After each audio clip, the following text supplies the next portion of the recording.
Since its first appearance in 2007, the Volkswagen Tiguan has always occupied an uncomfortable space between a mainstream and a premium family SUV. It's undeniably nicer to own than a Nissan Qashqai, but the price gap between the two cars has always been that little bit too steep to encourage buyers to step up. I'll explain. At the time of filming, the gulf between the cheapest Qashqai and the cheapest Tiguan was around £7,000, but because it isn't immediately obvious what you get for that extra money, most buyers can't justify parting with it. The sales figures back my point up, so as of the middle of 2025, the Tiguan was comfortably outsold by the Kia Sportage, the Nissan Qashqai and the MG HS, all of which are cars that can perform basically the same functions for less cash.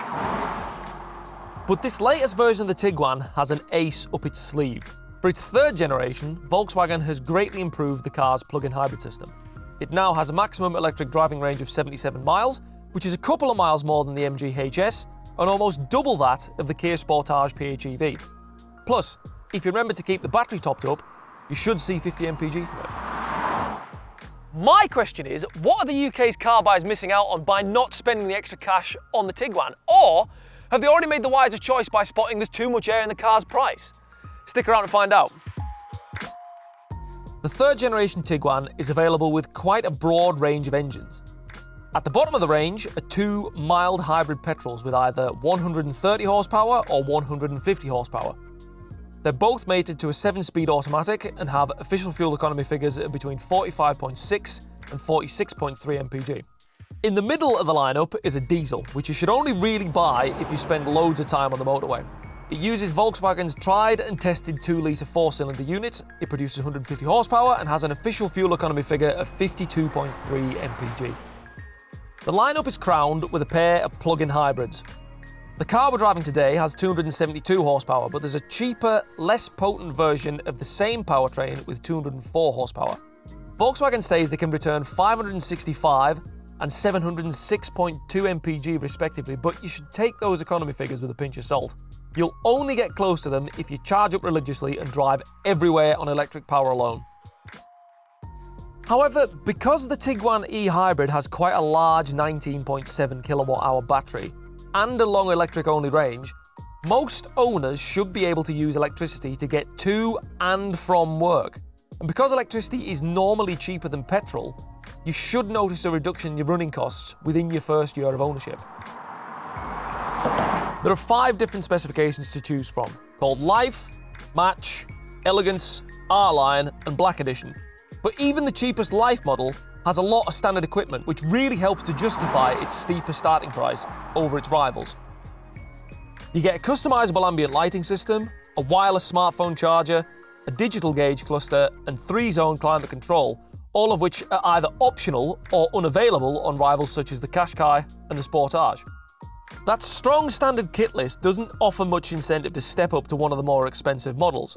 Yes, Elegance and R-Line cars get more sophisticated headlights and fancier interiors, but there's a lot of trinketry the higher you climb. My advice would be to stop at Match, as it balances convenience and comfort the best. The Tiguan's interior has its strengths and its weaknesses. On the plus side, build quality is noticeably better than what you get in a Qashqai or a Sportage, but in fairness, the gap between the Tiguan and its rivals has narrowed in recent years, so that isn't the silver bullet it once was. Instead, the Tiguan sells on its tech. You have a choice of 2 infotainment screens.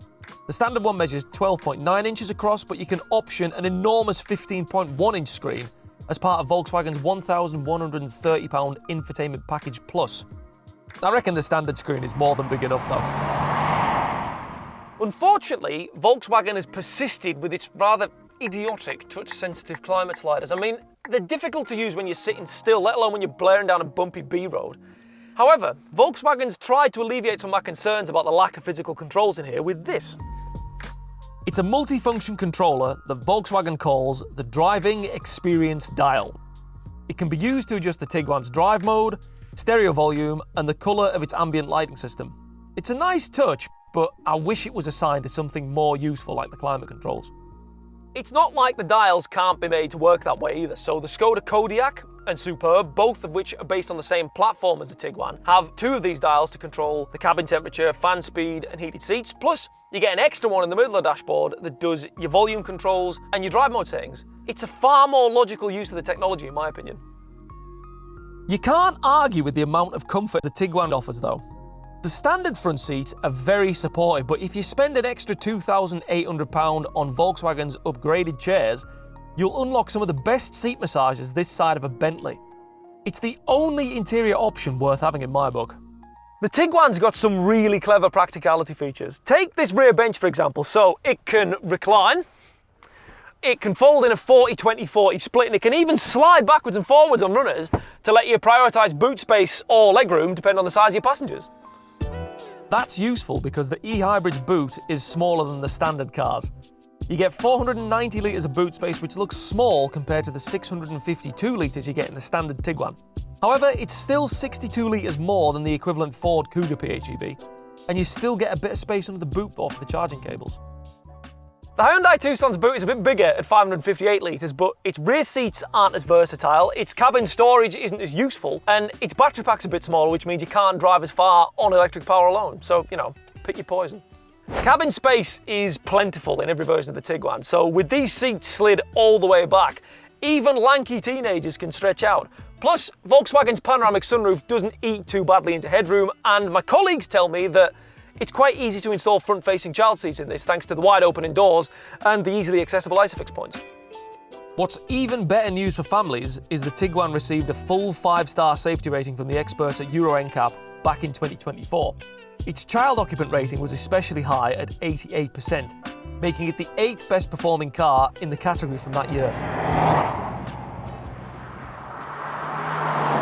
The car I'm in today comes from right at the top of the Tiguan's pecking order. So it's a 272 horsepower plug-in hybrid R-Line model, and it's got basically every toy Volkswagen could chuck at it. So it's got panoramic sunroof, it's got massaging seats, it's got a fancy Harman Kardon stereo system, the lot. I mean, if you spec your car up like this, you'll be spending about 58 grand. To put that price into perspective, the much posher Land Rover Defender 90 starts around £61,000. While the cheapest BMW X3 is priced around £51,000.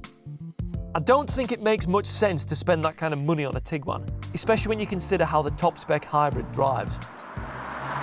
It isn't bad by any stretch of the imagination, but this 272 horsepower hybrid system is just a little bit too keen to spin its wheels up when you're exiting junctions. It's also got quite a lot of torque steer, which is when the power from the engine dictates where the front wheels are pointing, which is fine in a hot hatchback, but in something that's designed to carry your kids, it's a bit too leery. What's more irritating is that this R-Line model always feels ever so slightly too firm. It's heavier than the standard car because of its hybrid battery, and that extra weight is being carried on a set of enormous 20-inch alloy wheels wrapped in rubber band tyres. There isn't much to separate your backside from the road. A Tiguan match on 18-inch alloys with a 204 horsepower hybrid system is a far more recommendable family bus. So the slight decrease in power means the wheel won't wriggle about in your hands as much when you're just trying to drive normally, and the thicker tyres means it's more comfortable on Britain's battered road network. It's just a better buy. This setup gets even better if you can stretch to Volkswagen's optional dynamic chassis control system. It adds adaptive dampers that can be softened off to near comical levels of floatiness using a slider on the infotainment system, and that makes any motorway journey a breeze. Despite its immense comfort, the Tiguan can also be very fun, and I think this is where you start to see some of the value in the extra money that you pay. So its steering system is way more talkative than what you get from a Sportage, and that's backed up by some pretty stellar front-end grip, which means it'll hold its own on a twisty B-road. And that means you can have a lot of fun after you've dropped the kids off at school.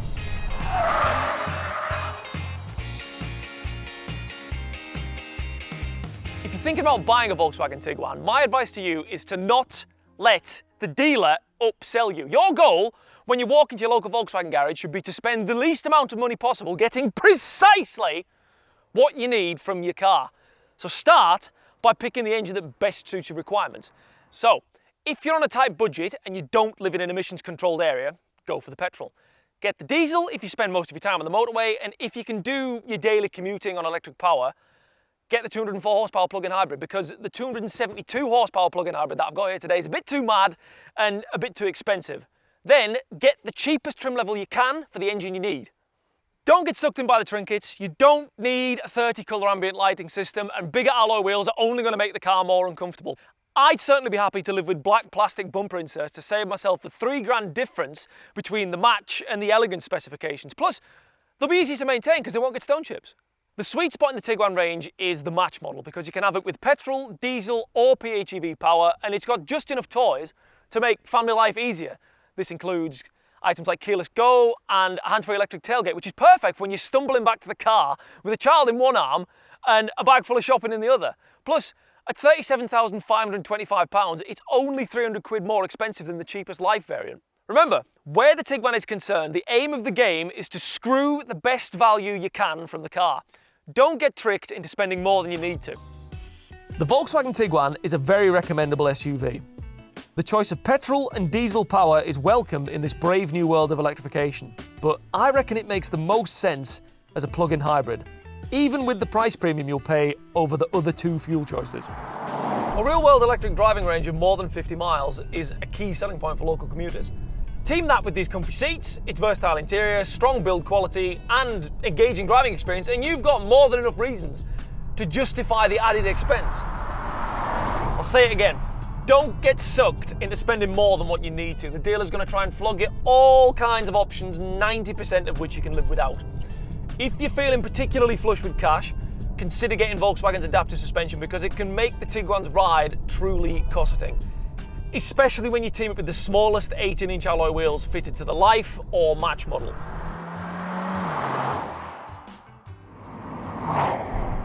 What do you make of the new Tiguan? Would you be happy to spend the extra money on one over a Qashqai, or could you not justify the expense? Either way, let us know in the comment section below. And while you're there, don't forget to subscribe so you don't miss our next video.